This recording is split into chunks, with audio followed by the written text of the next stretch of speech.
If I'd have learned how to box, I would have gone uppercuts and hooks, and I would have nailed it. And that was the birth of Jeet Kune Do. Jeet Kune Do, or the way of the intercepting fist, was Bruce Lee's personal expression of fighting, which combined his physical abilities, personal philosophy, and the direct application of simplicity and economy of motion. And he had the ability to develop a system, a fighting system that uniquely of his own. He dared to challenge the old system, and he think that the traditional and classical way of training martial art is not the way to go.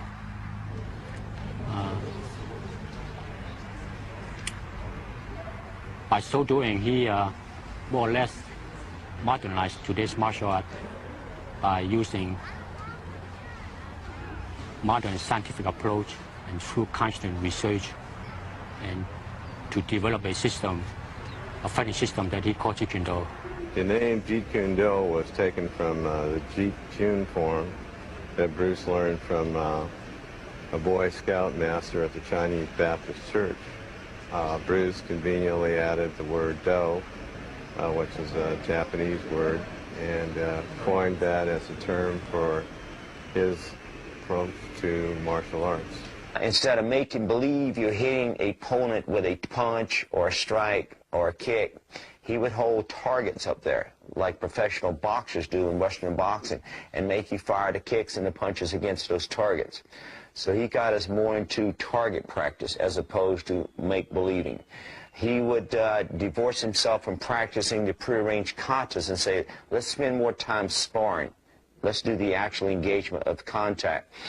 There was a lot of emphasis in the styles on the key to success is to be able to execute the proper technique with extreme speed, power, and deceptiveness.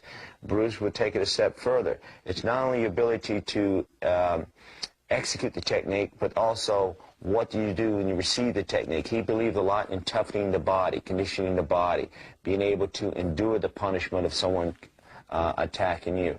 And so physical conditioning was very, very much a part of his persona, so to speak. 2 words he gave me, and I didn't really understand it until later on. He says, be alive and alert. Double A. And now I understand what he means. Being alive is always on your toes. You know, whatever you do, boom, you're an inch short of getting me. And being alert, boom, right in. If you throw a punch, you throw a kick, in my personal opinion, the purpose of that technique is to do damage. Well, Bruce Lee had the same philosophy, so he hooked up like that.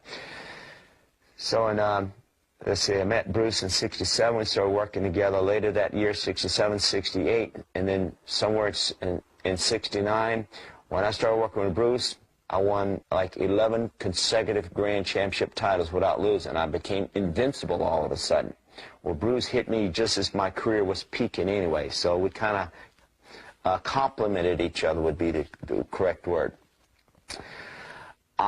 Bruce and I were always watching idols of his, such as the boxers, Muhammad Ali, Jack Dempsey, Willie Pelt, Stanley Sadler. And what we were watching on film were full contact action, stuff that was working for real fighting, real combat. He showed me a wrestling book he bought that was printed in 18-something, and the guy put his foot on his opponent's toe, hit him, and then took him down. And he said, "Hey, look! This is really fighting, stepping on a guy's toe and hitting him, and grappling with him." In 1971, Bruce Lee went to Hong Kong to pursue his film ambitions.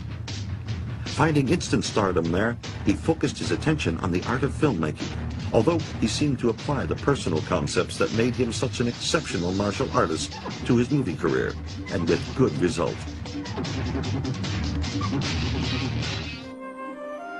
His unexpected death in 1973 put both the martial arts and its movie industry in a state of shock. Nobody has or is expected to replace Bruce Lee in either community. Ultimately, the legacy he left behind is one of inspiration and motivation, by the fact that here was living proof that someone can rise up and exceed the limitations we put on ourselves. And it is safe to say that as long as martial arts exist, so will Bruce Lee.